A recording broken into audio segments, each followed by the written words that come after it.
주에서 멀어진다. 은혜를 기억하면 주에서 멀어진다.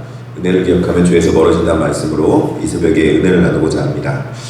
이제 에스라가 돌아와서 자신들의 백성들이, 방백들이 이방인과 통혼하는 치명적인 죄를 범한 것으로 인해서 통회하는 것을 볼 수 있습니다. 그의 기도는 헤아릴 수 없는 하나님의 긍휼과 그 긍휼을 잊어버린 어리석인 배신에 대한 안타까움으로 펼쳐지는 걸 볼 수 있습니다.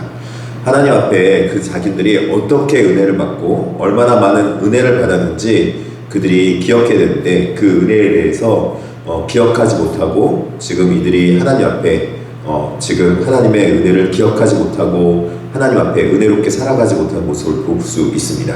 그래서 에스라는 다시 이전에 하나님 앞에 은혜 받았던 모습을 회고하며 나아가는 걸 볼 수 있습니다. 9절입니다. 우리가 비록 노예되었사오나 우리 하나님이 우리를 그 종살이하는 중에 버려두지 아니하시고 바사 왕들 앞에서 우리가 불쌍히 여김을 입고 소생하여 우리 하나님의 성전을 세우게 하시며 그 무너진 것을 수리하게 하시며 유다와 예루살렘에서 우리에게 울타리를 주셨나이다. 이렇게 말하고 있습니다. 이스라엘은 분명히 이전에 애국에서 종이 되었던 자들이었습니다. 그런데 하나님께서 그들을 버려두지 아니하시고 구원해내실 뿐만 아니라 또 바벨론 포로로 끌려갔을 때도 노예로 끌려갔으나 종살인 중에서도 버려두지 않으셨다. 그렇게 말하고 있습니다. 그리고 바사 왕들, 즉 페르시아 왕들 앞에서도 긍휼함을 어기면서 하나님께서 그들을 구원해 주신 것을 말씀해 주고 있습니다. 하나님 앞에 이들이 구원받은 것은 그들이 뛰어나거나 그들이 능력이 있어서 그런 것이 아니라 하나님 앞에 종살인 중에 버려두지 아니하시는 긍휼함을 입었기 때문이다. 그렇게 말씀하고 있습니다. 하나님 앞에 오직 하나님의 긍휼이 있을 때 에스라의 고백처럼 모든 문제의 발단은 하나님 앞에서 긍휼함을 얻지 않고 하나님 앞에 어리석은 그 하나님의 받은 은혜를 잊어버린 데서부터 문제가 발생하는 것을 말씀하고 있습니다. 여러분, 하나님의 은혜를 잊지 않은 자들은, 하나님의 은혜를 기억한 자들은 항상 하나님 앞에 돌아오고 하나님 앞에 거룩한 백성의 삶의 모습으로 나아가는 것을 볼 수 있습니다. 하나님 앞에 은혜 받은 자의 삶을 살아가 보십시오. 하나님 앞에 은혜 받은 자의 삶의 모습을 보시기 바랍니다. 하나님 앞에 그 은혜 받은 자의 삶의 모습을 보면요, 항상 하나님이 나에게 해줬던 은혜가 있기 때문에 하나님께서 나에게 이거 해줬지. 그렇기 때문에 하나님 앞에 앞으로 이 일도 하나님께서 해줄 거야 라고 은혜를 기억하면서 은혜롭게 믿음대로 살아가는 모습을 볼 수 있습니다. 그런데 하나님 앞에 왜 믿음으로 살아가지 못하는가? 받았던 은혜, 받았던 하나님의 구원의 놀라운 은혜를 기억하지 못하기 때문에 그렇다는 것입니다.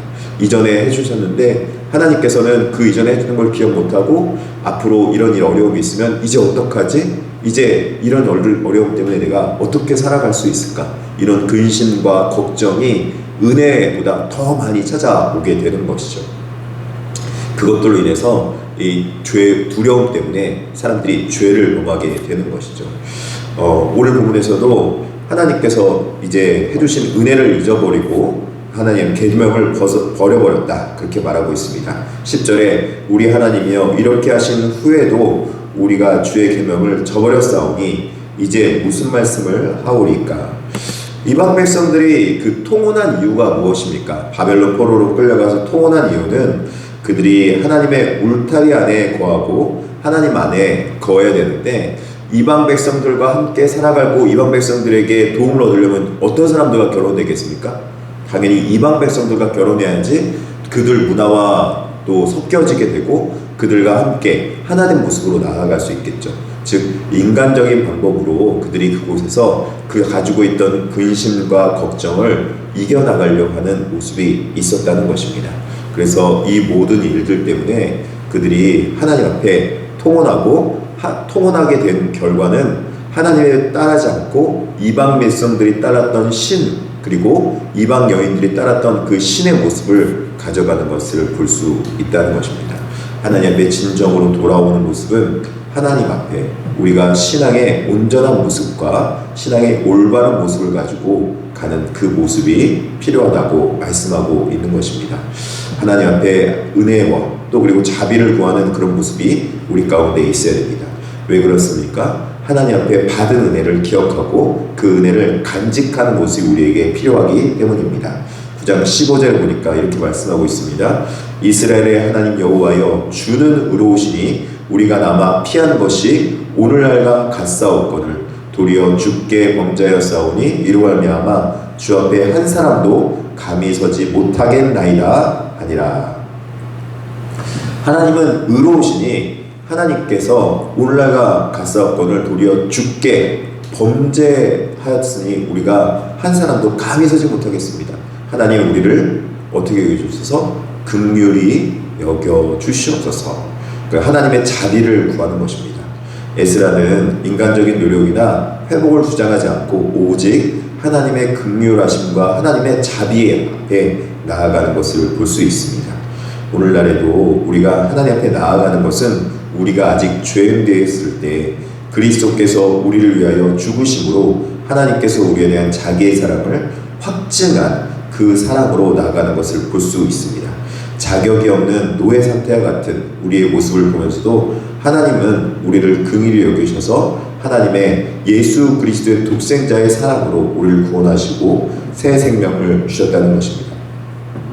그 하나님의 긍휼하심을 알았다면은 이제는 우리가 하나님 앞에 믿음으로 우리의 삶을 하나님의 은혜로 나아갔은 은혜 받은 백성의 삶의 모습을 가져야 된다는 것입니다. 내가 그리스도와 함께 십자가에 못 박혔으니 이제는 내가 사는 것이 아니요 오직 내 안에 그리스도께서 사는 것이라. 이제 내가 육체 가운데 사는 것은 나를 살아가사 나를 위하여 자기 자신을 버리신 하나님의 아들을 믿는 믿음 안에 사는 것이라. 그렇게 말씀하고 있습니다.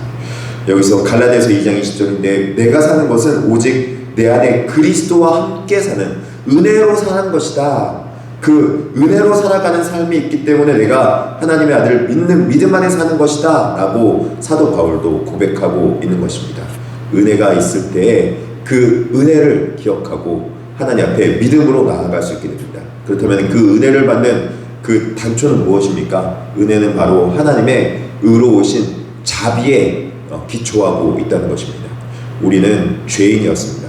그 수많은 죄악 가운데서 하나님께서 우리를 긍휼히 여기셔서 구했다는 사실을 깨달아 알고 은혜 받은 거에 은혜의 기초는 하나님의 긍휼과 자비가 있었기 때문이라는 것을 사실 기억하면서 오늘 또 나의 의로움이나 나의 능력으로 살아가지 말고 하나님의 자비하심으로 살아가서 하나님 앞에 놀라운 은혜의 축복을 받으며 살아갈 수 있는 오늘 한 날이 되기를 진심으로 축복합니다.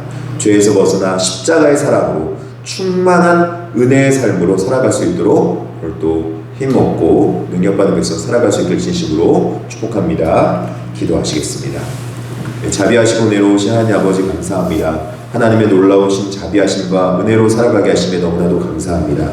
아버지 하나님 앞에 은혜 받은 백성으로 살아갈 수 있도록 주께서 인도하여 주시옵시고 하나님의 놀라운 기적의 은혜로 믿음으로 살아갈 수 있도록 주께서 역사하여 주시옵소서. 무엇보다도 우리가 죄인 되었을 때 하나님께서 우리를 자비하게 여심으로 하나님의 긍휼하심으로 우리가 구원받은 줄 믿습니다. 그 구원의 은혜가 넘치고 넘치게 하여 주시옵소서. 그래서 하나님 앞에 온전히 영광 돌리며 살아가게 하여 주시옵소서. 감사하며 예수님의 이름으로 기도합니다.